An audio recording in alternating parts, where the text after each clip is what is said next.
Assalamualaikum warahmatullahi wabarakatuh. Kali ini saya akan menyampaikan koneksi antar materi modul 1.3.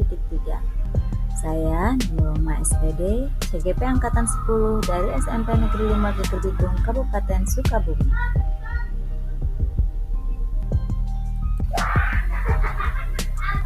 Pada koneksi antar materi kali ini ada beberapa pertanyaan pemantik yang terdapat pada modul, yaitu apa yang Bapak atau Ibu pahami mengenai kaitan peran pendidik dalam mewujudkan filosofi pendidikan Ki Hajar Dewantara dan profil pelajar Pancasila pada murid-muridnya dengan paradigma inquiry apresiatif di sekolah Bapak atau Ibu.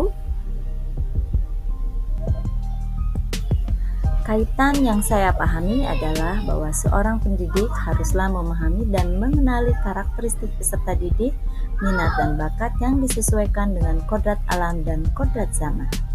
Nah, untuk menuntun peserta didik, sebagai guru harus memahami dan dapat menerapkan dimensi nilai-nilai profil pelajar Pancasila terhadap peserta didik.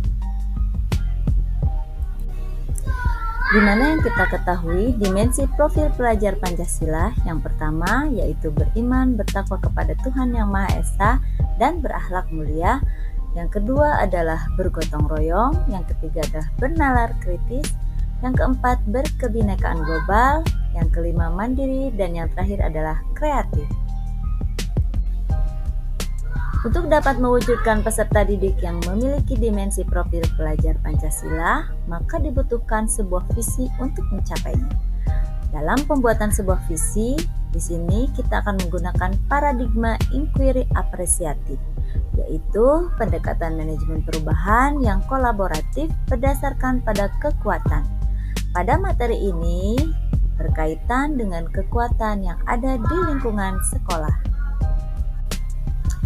Sebelum saya membuat visi, saya melihat keadaan sekarang, dilihat dari kodrat zaman. Pada saat ini peserta didik tidak dapat lepas dari handphone atau smartphone.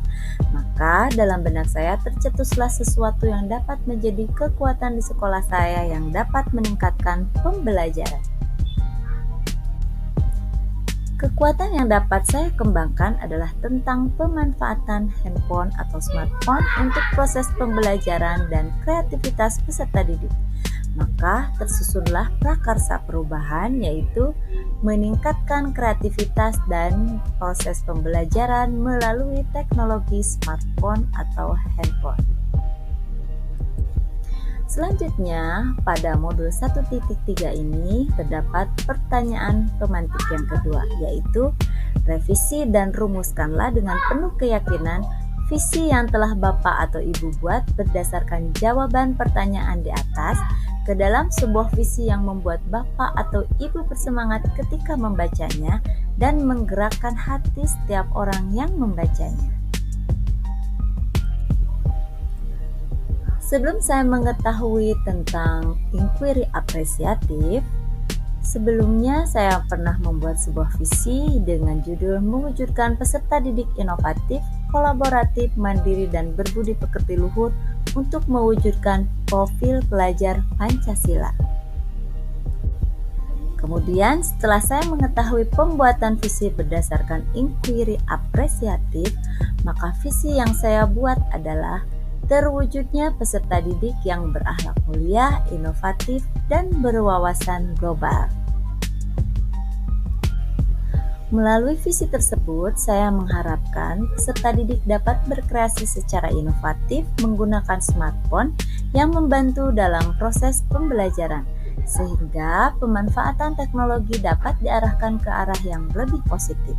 Selain itu juga, saya mengharapkan peserta didik dapat menggunakan smartphone secara bijak sehingga digunakan untuk hal yang positif terwakili oleh dua kata, yaitu berakhlak mulia. Sekian dan saya ucapkan terima kasih. Semoga video ini bermanfaat untuk kita semua.